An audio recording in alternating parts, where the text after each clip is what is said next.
Hi అండి. అందరికీ నమస్తే. Welcome to Suji's world. ఈరోజైతే నేను మీకోసం ఇంకో మంచి టాపిక్‌తో వచ్చేసా. అదేంటంటే హ్మ్, మనం ఎప్పుడు అనుకుంటాం, ఉన్నన్ని రోజులు హ్యాపీగా ఉండాలి. ఏ టెన్షన్ ఉండకూడదు. అసలు నాకు ఏ భయం ఉండకూడదు. నేనైతే చాలా హ్యాపీగా ఉండాలి. భగవంతుడా! నువ్వు ప్రత్యక్షమైతే నాకు ఈ కోరికలివ్వు. నాకు అది కావాలి, ఇది కావాలి. నేను హ్యాపీగా ఉండాలి. నాకు డబ్బులు లేకపోయినా పర్లేదు. ఒకవేళ డబ్బులున్నా పర్వాలేదు. నేనైతే హ్యాపీగా ఉండాలి. ఎంతసేపటికి మనం ఏది కోరుకున్నా దేనికోసం కోరుకుంటాం? టెన్షన్ లేకుండా ప్రశాంతంగా బతకాలనే కదా! మరి అలా టెన్షన్ లేకుండా బతకాలి అంటే మనం కొన్ని తప్పులు చేయకూడదు. భగవంతుడొచ్చి ఏం చేస్తాడు చెప్పండి? అది మన చేతిలో పనే. కాకపోతే మనం చెయ్యలేక వాళ్ళు వీళ్ళు ఊరికే ఇస్తే తీసుకొని వాడుకుందామని చూస్తాం. అంతే. అలా మనం భయపడకుండా ప్రశాంతంగా బతికే వాటిల్లో ఒక 5 పాయింట్స్ చెప్తాను. వాటిని జాగ్రత్తగా గుర్తుపెట్టుకోండి. సాధ్యమైనంత వరకు ట్రై చేయండి. మా వల్ల కాదు అంటారా? కొంచెం ట్రై చేయండి. అన్ని వల్ల కాదు. నేను చెప్తుంటే కూడా మీకు కొంచెం కష్టంగానే ఉంటుంది. కానీ ట్రై చేయండి. తప్పులేదు కదా! నేను చెప్పిన వాటిల్లో ఒక 5 పాయింట్స్ చెప్తాను. మినిమమ్ 2 మార్చుకుంటారు కదా! ఆ! ఓకేనా? ఇంకా టాపిక్‌లోకి వెళ్ళిపోదామా? అయితే టాపిక్ ఏంటో చెప్తాను. మీరు లైఫ్‌లో ప్రశాంతంగా ఉండాలంటే ఈ 5 తప్పులు చేయకండి. మనం హ్యాపీగా ఉన్నన్ని రోజులు ఏ భయం లేకుండా, ఏ చింత లేకుండా బతకాలంటే ఇలాంటివి చేయకండి. అవేంటో చెప్తాను. జాగ్రత్తగా వినండి. నంబర్ 1, అప్పు చేయటం. ఇదైతే కొంచెం కష్టమే అనుకుంటా. కానీ అప్పులు చేయకండి. ఎందుకు అప్పు చేస్తున్నారు? మీ అవసరానికి మించిన ఖర్చు చేస్తేనే మనం అప్పు చేయాల్సొస్తుంది. అవునా కాదా?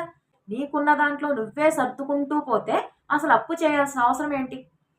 ఆడంబరాలకు పోయి ఏదేదో చూసి వాళ్ళని వీళ్ళని చూసి మనం ఖర్చు ఎక్కువ పెట్టడం వల్ల మనకు డబ్బు వృధా అయిపోతూ ఉంటుంది. అంతేకాని నువ్వు అప్పు చేయాల్సిన అవసరం నీకేమొస్తుంది చెప్పు? ఏదైనా పరిస్థితి బాగోక ఏదో ఆరోగ్యపరంగా ఇలా ఉంటేనే కదా! అలాంటి పరిస్థితుల్లో అప్పు చెయ్యి. కానీ నీకు ఎంతవరకు సాధ్యమో అంతవరకే చెయి. అప్పు చేయకుండా మీకు ఉన్న దాంట్లో ఖర్చు పెట్టుకోవడం వల్ల మీకెప్పుడు హ్యాపీగా ఉంటారు. ఒకళ్ళ గురించి మీరు భయపడాల్సిన అవసరమే లేదు. రేపు అప్పు చేస్తే అది తీర్చేదాకా భయం. ఎవరొచ్చి ఏ మాట అంటారో భయం. వాళ్ళ ముందు, వీళ్ళ ముందు ఎవరైనా నలుగురు ముందు చులకనైపోతామేమో అన్న భయం. ఈ భయాలన్నీ పెట్టుకొని ఆరోగ్యం పాడు చేసుకోవటం ఇలా అవుతూ ఉంటుంది. అందుకే అప్పు చెయ్యకుండే ఉన్నామనుకోండి, చెప్తున్నాను కదా! సాధ్యమైనంత వరకు ట్రై చేయండి. అవసరం ఇక మన ప్రాణానికి మించింది అయితే ఏమీ లేదు. ప్రాణాల మీదకొస్తే తప్పదు. అనవసరంగా ఖర్చు చేస్తూ ఉంటారు చూసారా? వాటిని ఖర్చులు తగ్గించుకోండి. కొంచెం దాచుకోండి. అలా దాచుకుంటే ఆరోగ్యం బాగోనప్పుడు ఇవే డబ్బులు ఆ రోజు ఉపయోగపడతాయి కదా మరి. కొంచెం ఆలోచించండి. ఇప్పుడు మీరు చేసే వృధా ఖర్చులు దాచి ఉంచారనుకోండి, ఈ రోజు నీకు అనారోగ్యం వచ్చినా నువ్వు వేరే ఒకళ్ళ దగ్గర తీసుకోవాల్సిన పని లేదు కదా! నీ డబ్బులు నీకే ఉంటాయి కదా! నువ్వు దాచిన డబ్బులు అత్యవసర పరిస్థితులకు వాడు. నీ సంపాదన తక్కువగానే ఉండొచ్చు. కానీ నువ్వు డబ్బుని ఎలా మెయింటైన్ చేస్తున్నావో అన్నదే ఇక్కడ ఇంపార్టెంట్. ఇంకా నంబర్ 2 ఏంటంటే బయట ఫుడ్స్ తీసుకోవటం, సిగరెట్స్, మందులు అంటూ కొన్ని చెడు అలవాట్లుంటాయి. జెంట్స్‌కైతే సిగరెట్టు, మందు. మరి లేడీస్‌కేంటంటారా? వాళ్ళు కూడా బయట ఫుడ్ తీసుకుందామని ఈ మధ్య బానే తిరుగుతున్నారులెండి. అనొచ్చులే తప్పులేదు. ఎందుకంటే అందరూ చాలామంది బయట ఫుడ్‌కి చాలా అట్రాక్ట్ అవుతున్నారు. ఆర్డర్స్ పెట్టుకుంటున్నారు. ఇంటికే వస్తున్నాయి. ఎందుకు తినరు చెప్పండి?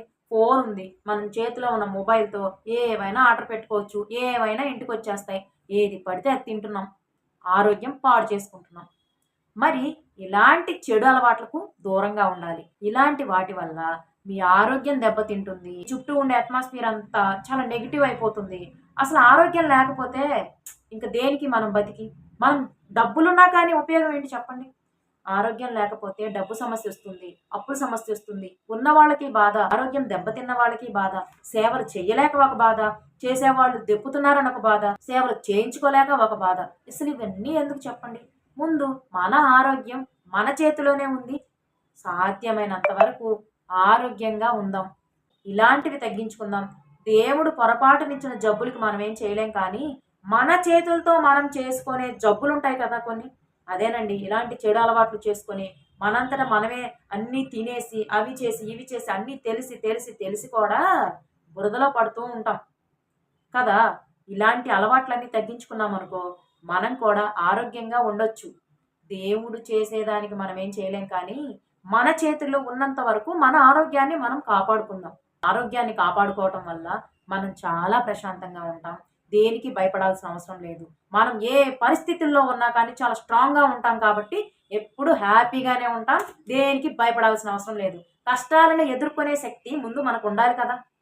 అప్పుడు మనం ఆరోగ్యంగా ఉండాలి కదా. ఆరోగ్యం లేదనుకోండి, నువ్వు డబ్బులున్నా, కష్టమున్నా నీకు గోరంతది కూడా కొండంతగా కనిపిస్తూ ఉంటుంది. అర్థమైందా? ఇంకా నంబర్ 3 ఏంటంటే అబద్ధాలు చెప్పటం. మీరు ప్రతి చిన్నదానికి ఏదో మీ అవసరానికో ఆహ్, ఏదో ప్రేమ విషయంలోనో ఏదైనా సరే ఒక అబద్ధం చెప్తారండి.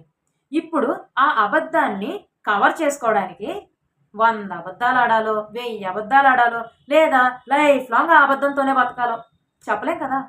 అబద్ధం అనేది ఎప్పుడైతే మీరు చెప్పడం స్టార్ట్ చేస్తారో మీ లైఫ్ అంతా ఒక అబద్ధం అయిపోతుంది. ఈ అబద్ధాలు చెప్పటం వల్ల మీ మైండు, మీ హార్టు అన్నీ వీక్ అయిపోతాయండి. ఇవే ఆలోచనలు, అయ్యో! పొరపాటు చేశాను కదా!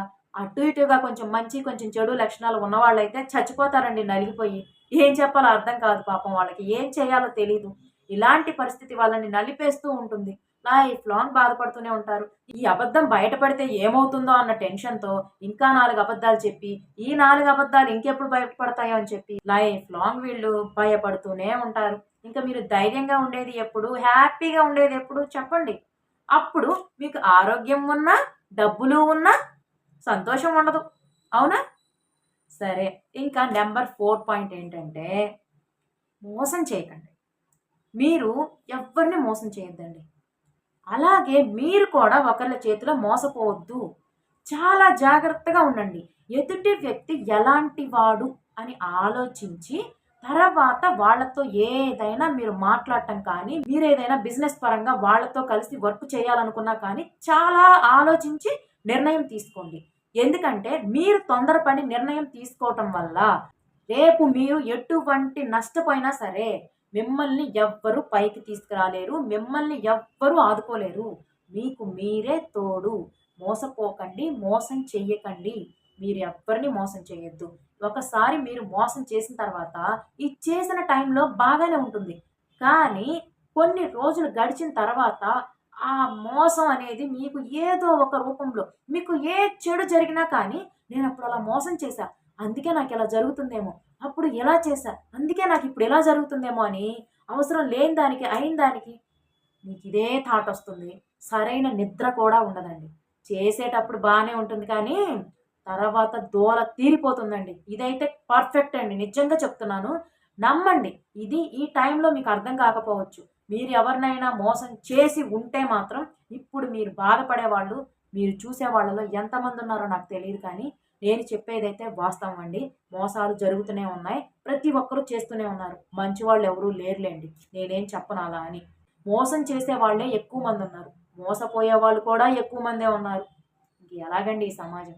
మీరు మోసపోతే, నేను మోసపోయాను అని ఒక క్షణం బాధపడి కొన్ని రోజులకి మర్చిపోతారు. కానీ మోసం చేస్తే మాత్రం జీవితాంతం మర్చిపోలేరండి. అది మీకొక పెద్ద టార్చర్ తెలుసా? అది. ఇంకా నంబర్ 5 అందరూ అంటారు కదా! డబ్బు సంపాదించుకోవడం దేనికి?